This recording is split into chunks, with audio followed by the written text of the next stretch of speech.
Real Shame. It's a twice a week show where we cover movies from our movie list of shames or movie blind spots. I'm Adam. I'm Andy. And this week we're going to cover some disaster movies, and we've been hurting for some of those, so we're going to add those to our list, or been wanting to watch those. So, but as we usually do, before we jump into the movie, let's talk about what we've been watching. So, Andy, I'm going to throw it over to you. What have you been watching? Alrighty, so I was cruising on the HBO app, and I saw that Stuber was on there. You told me about this. So I watched Stuber. I watched Stuber also. I ultimately just kind of thought it was okay. There was definitely some parts where I laughed quite a bit, but then there was a lot of parts where I was like, I don't know. It's been a little while. I feel like I watched it weeks and weeks ago, so I don't remember a lot of specifics. I just remember thinking it was decent, but not amazing. And again, the parts that I laughed at, I laughed quite a bit. And the parts that I didn't think were so funny, I was like, hurry up and get back to the good, really funny stuff. I think I liked him better than you did. Yeah. But I like you, I had a lot of fun watching it. And I think, pairing Kumail Nanjiani and Dave Bautista, they were a good pair. They were. And it was a lot of fun watching it. So if there's ever a Stuber 2, sign me up. What else? Also on HBO, I watched the new Hugh Jackman movie about the scandal in the education system, Bad Education. Yeah, I thought that was quite good. I thought it was really, really well done. That was nice. On Hulu, I don't really need to name the streaming services, but on Hulu, I watched a movie called The Nightingale. Have you heard of this? Australian film. Pretty brutal Australian film about a girl who basically is almost like an indentured servant. Her and her husband and her child are working with some of the military that are stationed in Australia. And this takes place in the 1800s. And they basically do some horrible things to her and her husband and her child. And the rest of the movie is her kind of trying to get revenge on them. Okay. So it's not an easy watch, but I did think it was a good movie. I thought it was good. It was just a little... Is it a recent movie? It's from, I think, 2017 or 2018. So yeah, it's pretty new. But again, know what you're getting into if you watch it. It's a little bit hard to stomach at times. And then finally, I watched Murphy's Law, which is another Charles Bronson 1980s film. Okay. It's honestly, if it were anybody but Charles Bronson, it would suck ass. But because it's Charles Bronson, it still kind of sucks. But he's awesome, so I found it watchable. Does Charles Bronson have an accent? Because the couple movies we've seen recently with him in there, it feels like he has an accent. No? Okay. No, and we will get to that for sure when we talk about Great Escape. All right. But anyway, what are you Which is next week, guys. Yes, next week. So for me, we were on this disaster movie kick, so we kind of kept that ball rolling. We kept that train a-running, that Snowpiercer a-running. And we watched Deep Impact and Armageddon, because those both came out in 96 or 94. 98. 98. Not even those 2 years. There you go. 2 years prior. So we watched both of those, and they're as good as I remember. Not great movies, but not terrible. I personally like Deep Impact more as a movie. I think, and I was telling Kirby this, I think they use smarter language. Mm-hmm. So like in Deep Impact, they refer to the event as ELE, E-L-E, and it's an extinction level event. Mm-hmm. And then Armageddon, they call it like a global killer. So it's kind of like one sounds a little bit more scientific than the other one. I've actually seen Deep Impact. I have not seen Armageddon because it's on my list. So we'll have to watch that at some point. But I do remember Deep Impact at least being... Because although I haven't seen Armageddon, I've definitely heard a lot about it. I seem to remember people talking about Deep Impact, like you're saying, kind of being more intelligent, more serious than Armageddon, which is played more for kind of just blockbuster popcorn stuff. Yeah. So, so we'll get into Armageddon more, but, just kind of felt the same way. I'm not as harsh on it as a lot of critics are. Yeah. But I don't think it's, a great movie either. I watched Poseidon, which is the remake of Poseidon Adventure. Mm-hmm. And watched that. That was good. It was okay, I guess. It didn't it didn't leave a lot for me to remember. So I think it was okay. It was passable. It was just kind of in that vein of things that we were watching. And like you, I watched Stuber. And the other things I want to call out that I kind of watched was Westworld ended recently, and I watched Source Code.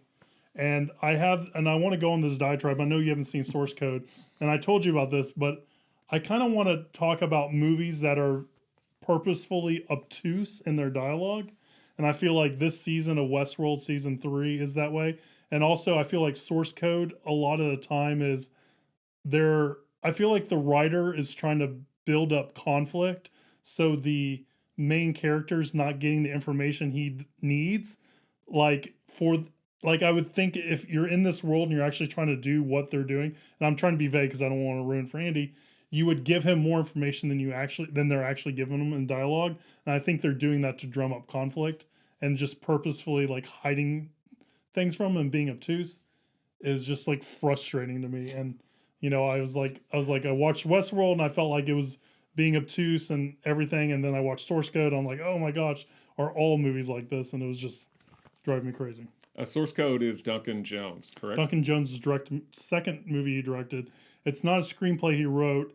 The screenplay is actually was on the blacklist, and so which is a list that I don't think it's studio execs, but I think assistants write. Like they basically tally the screenplays they've read that are unproduced that they like the most. And this list would circle around Hollywood to all the different assistants, and they would say, oh, these are the best screenplays we read. And they would come out with a formal list. Now, the Blacklist is like a website and all this kind of stuff. It's changed a little bit from what the Blacklist historically was. Does that make sense? Mm-hmm. Mm-hmm. So those are the kind of things I've been watching. But whenever we get to Source Code, we will talk more about purposefully obtuse dialogue and dig into that. So sounds good to me. All right. So with that, let's get into our feature review. And our feature review is 2009's 2012. A little confusing there. A little confusing. The Mayan people were the first civilization to discover that this planet had an expiration date.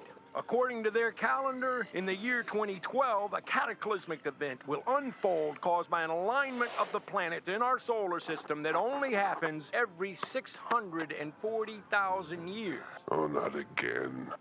Pretty neat, huh? I did all the animation myself. Just imagine the Earth as an orange. You lure them in with humor, then you make them think. Our sun will begin to emit such extreme amounts of radiation, Those little bastards are called neutrinos. that the core of the Earth will melt. That's the inside part of the orange, leaving the crust of our planet free to shift. In 1958, Professor Charles Hapgood named it Earth crust displacement. Albert Einstein did support it. People will get it all. The forces of Mother Nature will be so devastating, it will bring an end to this world on winter solstice 12/21/12. Always remember, folks, you heard it first from Charlie Frost. So 2012 is a movie that's written and directed by Roland Emmerich, and also Harold Closer is the other accredited writer to that. And basically, it's a disaster movie, which Roland Emmerich has been known to do since Independence Day. He's done a lot of disaster movies. And it's centered around the belief that, in 2012, the Mayan calendar ended. So that means the whole world's going to come to end. And there's a lot of a lot of concern about that, both inside the movie and externally to everyone else. And it seems to center around John Cusack, who is a writer/limo driver. And you follow him around, and he happens to stumble upon the information that the world's going to end, and that there's some arcs built by different leaders of the world, and that all the rich and famous and powerful people are moving those arcs, and then he's trying to get there, and you follow a whole bunch of different cast of characters. So this is a movie that Andy hasn't seen, and I've seen, but I don't remember the last third of the movie, so I don't know if I've seen all of it. So, did you leave or something? Were you like, I'm done with this? Probably. So with that, Andy, since this is your first time seeing 2012, what did you know about the movie going in, and what did you think about the movie?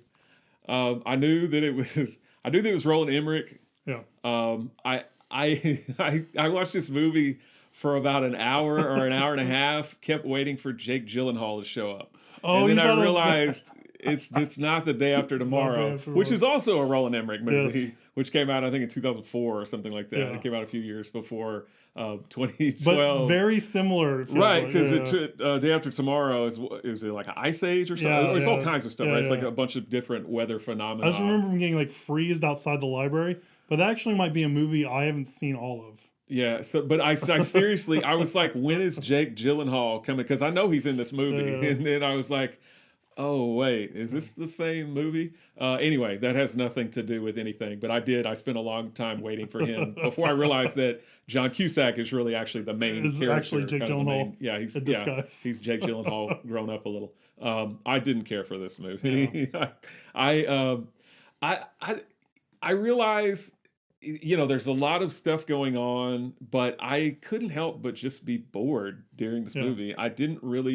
I was not really interested in what was going on.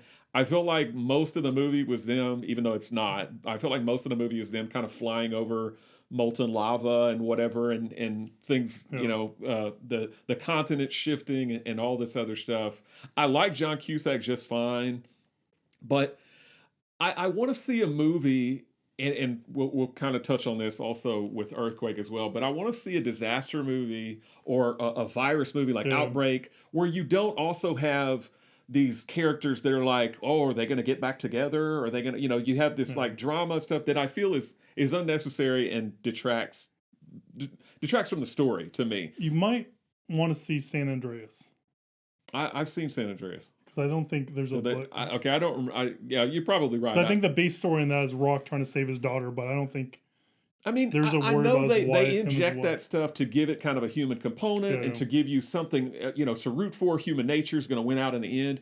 But from the get-go, from the beginning of the movie, John Cusack, you find out that he's divorced or separated from Amanda Peet. And I'm like, well, I know they're going to get back together before. So I'm like, the whole movie, I'm thinking, how is her new fiance going to get knocked off? And he eventually does. And her new fiance is played by a writer-director, the same guy that did The Station Agent, did Win-Win.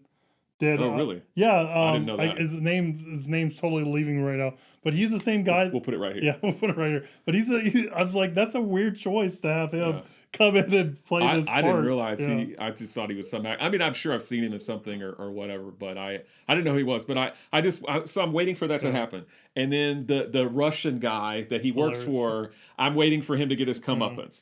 I'm waiting to see if Chiwetel Ejiofor is going to hook up with the president's daughter, Tandy Newton. Spoiler alert, he does. Yeah, I mean, but all these things, I'm like, okay, I'm making this checklist, and it's like, we've got to do all these things before the movie ends, in addition to them trying to escape Los Angeles at first and then get to China or wherever they're going, which they miraculously crash the plane, like basically where they need to be. Yeah, like 50 meters from there. But I mean, if I guess we can recount, since we're kind of talking about plot points. I mean, there's not a whole lot to it, right? It's the sun has got some solar flares. I put solar climax. Yeah, it's heating up the Earth's core, and it just caused the Earth to just go haywire and shift in all kinds of different directions. So to me, the most exciting part, although I was kind of laughing the whole time, was when John Cusack is driving the limo like out to the airfield so they can get on the plane, and he's like ramping off of stuff and like driving through building. I felt like I was watching a Fast and Furious movie at that point. It was definitely But definitely some Fast Furious 7 in that movie. If it would have sustained maybe that level of lunacy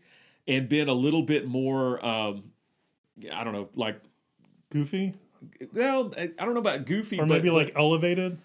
Just something different, because I felt like once they got to the airfield, the bulk of a lot of the movie is them just flying and like, oh, look down there, oh, look what's happening, and it all looked the same to me. It's just this CGI of basically lava or whatever, kind of coming up, and oh, that's where this Hawaii used to be. Oh, well, it just looks like molten lava. I don't know. It wasn't really interesting. And then you've got Woody Harrelson, who plays I think he just plays Woody Harrelson in this movie. Isn't that how Woody Harrelson is in real life? He's just kind of this hippie guy who like smokes weed and I think it's Matthew McConaughey. Maybe it's both of them. Hip products, yeah. But and I had to look it up because he lives basically or he's at least broadcasting from this RV, which is near Yosemite, right? That's where they're at. I was thinking, you remember the YouTube video with the double rainbow guy that got so excited? I thought Was he inspired by the Double Rainbow guy? But actually, the Double Rainbow, that video came out like a year after 2012. So the Double Rainbow guy was inspired. Double Rainbow guy must have been inspired by, and also this is not really in line with the movie, but I was looking up the information about the Double Rainbow guy to see when that video. He actually just passed away recently. Yeah, it's too bad. He was very excited about that Double Rainbow, though. And Woody Harrelson is very excited about these climactic events. And I did does like his own like little animations. I did like his little animated video. Yeah. I thought that was pretty funny. I think he was pretty proud of it himself. I'm sure, yeah. He was. I mean, yeah, I think the best word to describe this movie is cacophonous. Like, and I was reading on IMDb, and this probably influenced my opinion on it a little bit, but Roland Emmerich at the time said this was going to be his last disaster movie, so he wanted to throw everything in the kitchen sink at it. Mm-hmm. So he did, and just felt like it was just everything happening all the time. So it was just a little bit of, it was so much, especially at the end for me, that my brain just kind of checked. I just kind of checked out of the movie. Yeah, it was just like, and that's what I was saying. Like the last third of the movie is just too much, and I think it's almost unnecessary. I mean, well, I feel like it doesn't really add anything, and all the interesting stuff happens in the first 2/3 of the movie. So the last third for me, I'm just kind of like checked out and just like waiting for this movie to end, and then it's like, oh, they find the Ark, and then, oh no, the Ark is not ready yet. So now there's people trying to get on it, and then all of a sudden the people is gonna die, and then the lady calls the dog. It's just like too much, and then they get on the Ark, and it's like, okay, you can end it here. And all of a sudden, no, wait, the door can't close, and now there's a big wave. It just is like one thing after another after another. Pad this out. And I was just like, okay, I need this to not be over, or I need this to be over. I'm just kind of over this. Well, and the Russian guy that he works for, Yuri, that's where he gets his comeuppance, is in that last part of the movie. But one thing, his kid. He did, he chunks his, and his kids. I was waiting for them to get their comeuppance because they were little shits. Yes. But his little girlfriend or wife or whatever she was like a good person, even though she cheated on him with the pilot guy or whatever. She died. But yeah, she died. That was one thing that threw me for a loop. I was like, wow, they actually killed that character off. That was a little. I guess it was like people that sinned got murdered. I think so. Yeah. I think so. But what did Chiwetel Ejiofor's dad and the other guy do? George Segal. What did they do? They get bumped off. Weren't they like estranged? Chiwetel Ejiofor's dad. That's true. Yeah, I mean, he was a bad father. Bad father. But then his partner dies just because he's with him, like they're because he knew, but he didn't share the information. I cracked up when that guy. Oh yeah, that was he was estranged from him. The George Segal, the white guy was estranged. I cracked up though. He tries to make amends with his son, or to call his son as this is going on, and he calls right as the earth is shifting in Japan or by his son's house, and so he just hears like screaming, and he just is like, click. He's like. Oh, doesn't he talk sorry, wrong number. Doesn't he talk to the daughter? He's like, "This is your grandpa." I didn't think he said anything. Somebody answers the phone. It was a little girl. Yeah. And he's like, "Yeah, go get your dad or whatever." And then they all start freaking out because the earth is going haywire, and he's just like, he doesn't go like, "Hello, are you okay? What's happening?" He just is like, click, and just puts the phone back on the receiver. And then he gets killed in I also thought a kind of a funny fashion. Yeah, the movie is kind of hilarious. Terrible. No, it is. And that's my question for you when we get to Earthquake is like, have all these kind of event movies, are they all supposed to be kind of funny? Or are they supposed to be serious? That's a good question. Like, I mean, I guess it's in the eye of the beholder, but there was a lot of these deaths were comedic, especially when we talk about Earthquake in a little bit. That guy that plays Professor West, he sounded like he was trying to do a British accent. Oh my God, I'm glad you brought him up. Yes. I was like, what is he doing? I looked up where he was born. He's not British. No, he's American. Not. Yeah. No, and I've seen him in a lot of things. I have too. And I was like, I know that guy's not British. Half the time, it's like he was trying to do some weird British accent, and it was just the worst thing. Yes. Think of the worst British accent you have done or you've heard somebody else do. This guy's even worse. But there's one thing that kind of takes the cake to that. What's that? And that's the dub of Arnold Schwarzenegger. I have that written down. I have that written down. I mean, it's like they called me and asked me to do my Arnold Schwarzenegger impression. It's really bad. It's like someone doing a deliberately bad person. Like not really trying to do Schwarzenegger, but trying to do a bad impersonation of Schwarzenegger. Did Arnold hurt you? How did Arnold hurt you? It's pretty bad. And John Cusack is like, that guy's an actor. He's paid to read a script or whatever. Which was supposedly ad-libbed, but that's a good line. That was a good line. And then, of course, there's kind of the symbolism, the boat, or their arcs, like you said, and John Cusack's kid is Noah. So we got Noah's Ark is going to repopulate the Earth now that it's all started over. And then the cruise ship that Chiwetel Ejiofor's dad and George Thegel get killed on is the Genesis. Okay. So, for whatever reason. I did put in my notes that, like we were saying, it's, to me, this movie kind of falls into like the Final Destination camp where you see like the path of destruction that's going to take these people out. And a lot of the fun is wondering how these people are going to die or seeing how these people are going to die. Yeah. Which I don't know if that's the way you're supposed to watch these kind of movies, but you know, being assholes like us, it's just hilarious seeing like the inventive way they feel to kill off these different characters and stuff like that. Yeah, that's true. Yeah. I'm sorry, I completely blanked there. You were talking about Roland Emmerich talked about he wasn't going to do any more disaster movies, but he has definitely done some disaster movies. Did he do the Geoforce movie? No, he did White House Down, though. That would be kind of a disaster film, right? Maybe. I haven't seen it, so I know it's not Independence Day blowing up the White House, but he didn't do Geostorm. No, I wrote down kind of what he did after and before. What are they? I mean, he did Stargate. Like you said, he did. Stargate was like the first movie he did. Yeah, Independence Day. The best movie he did. Independence Day. Which you haven't Universal seen Soldier. Yeah, we'll tackle Independence Day around July. Universal Soldier with Van Damme. Godzilla. The Patriot with Mel Gibson. The Day After Tomorrow, which we mentioned. White House Down. He most recently did Midway. Okay. I think he also did 10,000 BC. I didn't write that down. Oh, I think 10,000 BC was one of his, which is also kind of a disaster film. Yeah, I think so too, kind of, in a way. I haven't seen 10,000 BC, but I think it is of... Yeah, I have, and I remember nothing other than I think Camilla Bell is in it with her eyebrows. Seriously. She's got prominent eyebrows. But, you know, unfortunately, we didn't get eyebrows on the president of the United States. No, we did not. Yeah, Danny Glover, he's like the upstanding president that goes down with the ship, basically. Yeah. So I was like, hey, good on him, And I don't mean that literally. He didn't literally go down with the ship. He stayed when he could have gotten on the Ark. But didn't it get a wave wipe him out, or am I getting that confused? Yeah, it was, well, he knew that was going to happen, though. Yeah. He's like, I could have saved myself. But that last part that you're talking about with, the doors won't close, and should we let these people on and all that stuff, again, it's this, I understand they put that in for like this sort of human nature, and John Cusack can be the hero and unclog the gear or whatever the hell he was trying to do. But I don't need all that stuff. I don't need all that.